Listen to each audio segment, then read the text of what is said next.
પૂર્ણા નદીની સપાટીની પહેલાં માહિતી આપી દઉં તો પૂર્ણા નદીની સપાટી જે છે એ અત્યારે 30 ફૂટ વટાવી ચૂકી છે, જેના કારણે અનેક વિસ્તારોમાં પાણીમાં ગરકાવ થયા છે, જળમગ્ન થયા છે। દ્રશ્યો સીધા બતાવી રહ્યા છે મહાવીર નગર સોસાયટીના। આ મહાવીર નગરની આ સોસાયટી છે કે જ્યાં 250થી વધુ ઘરોમાં અત્યારે પાણી ભરાઈ ગયા છે। ખાસ કરીને 5 થી 7 ફૂટ જેટલા આ વિસ્તારમાં પાણી ભરાઈ ગયા છે અને ઘણા લોકોને અહીંયાથી રેસ્ક્યુ કરી અને બહાર કાઢી લેવામાં આવ્યા છે।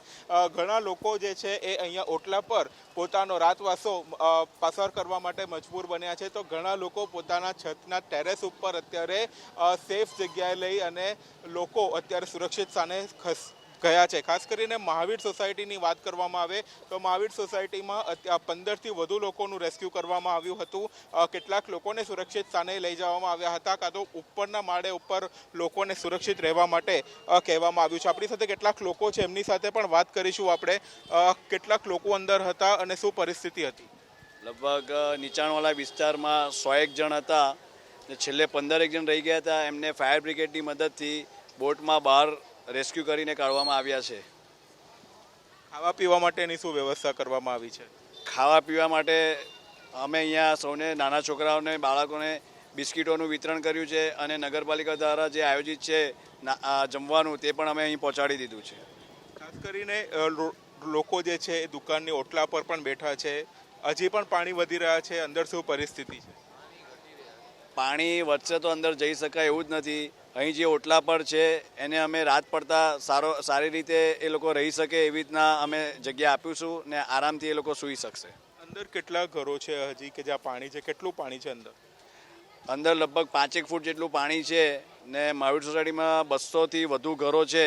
નીચાણવાળા વિસ્તારોમાં જે સામાન સવારે 7 વાગ્યાથી અમને પાણીનો મેસેજ આવી ગયો હતો કે પાણી વધે છે, તો અમારા સોસાયટીના યુવાનો એટલા એક્ટિવ છે કે બધા ભેગા થઈને સૌ નીચે રહેતા લોકોનો સામાન સ્થળાંતર કરી દીધો હતો। ચોક્કસ ફરી એકવાર આ દ્રશ્યો બતાવવા માંગીશ મહાવીર સોસાયટીના કે ત્યાં અત્યારે પણ 200થી વધુ ઘરોમાં પાણી છે। વાહનની પરિસ્થિતિ જોઈ શકો છો, કેટલાક બાઇકો જે છે એ સંપૂર્ણપણે પાણીમાં ગરકાવ થઈ ગયા છે। તો બીજી બાજુના પણ તમને આ બાજુમાં પણ દ્રશ્યો બતાવવા માંગીશ કે નવસારી શહેરનો આ જૂનાથાણા વિસ્તાર છે, જૂનાથાણાથી વેરાવળ જતો આ માર્ગ છે કે જ્યાં અનેક સોસાયટીઓ આવેલી છે। મહાવીર કોઓપરેટિવ સોસાયટીની સાથે સાથે શાંતિવન સોસાયટી સહિતના અનેક વિસ્તારો છે જે અત્યારે પાણીમાં ગરકાવ થયા છે।